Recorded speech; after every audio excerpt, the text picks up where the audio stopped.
Fidèles abonnés de Kadara TV, la chaîne de l'entreprise, bienvenue à ce point de l'actualité. 3 conventions de coopération ont été signées en début de semaine entre la Chambre de commerce et d'industrie du Bénin d'une part et l'Agence béninoise de sécurité sanitaire des aliments, l'Agence nationale de la nétrologie ainsi que l'Agence béninoise de régulation pharmaceutique d'autre part. C'était au siège de l'institution consulaire à Cotonou. Cette signature s'inscrit dans le cadre du programme d'accompagnement des micro, petites et moyennes entreprises à l'obtention de différentes autorisations de mise sur le marché. La Caisse des dépôts et consignations du Bénin a une nouvelle directrice. Maryse Lokossou est nommée directrice générale de la Caisse des dépôts et consignations du Bénin en Conseil des ministres du mercredi 12 juillet 2023. Depuis novembre 2020 et ce, avant sa nomination, Maryse est la directrice de cabinet du président de la Banque ouest africaine de développement et est basée au Togo, occupant une place centrale dans le financement du développement des 8 pays membres de l'UEMOA.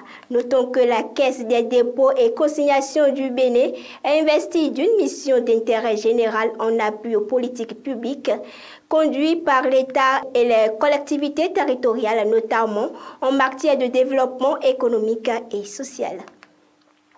La Société d'inclusion financière organise du 8 au 11 août prochain à l'Université d'Abomey-Calavi la 3e édition du Salon national d'orientation professionnelle et de l'inclusion financière.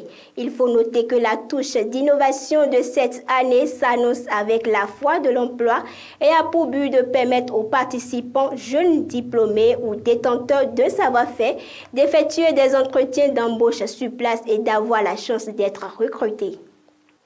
La Nigeria National Petrol Corporation a obtenu le soutien du nouveau président Bola Tinubu pour s'introduire en bourse prochainement.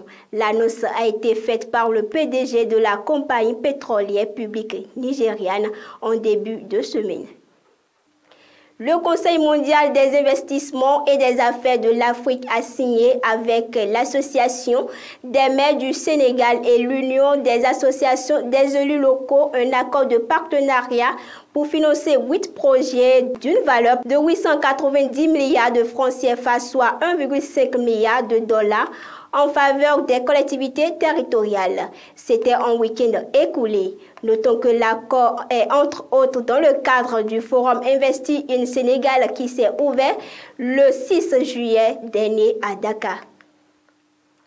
Les chemins de fer de la Chine ont traité 777 milliards de tonnes de charbon thermique au cours de la période en hausse de 13,1% en glissement annuel. Au total, plus de 1,5 milliard de tonnes de charbon ont été transportées par les chemins de fer au cours de la période en hausse de 1,6% par rapport à l'année précédente.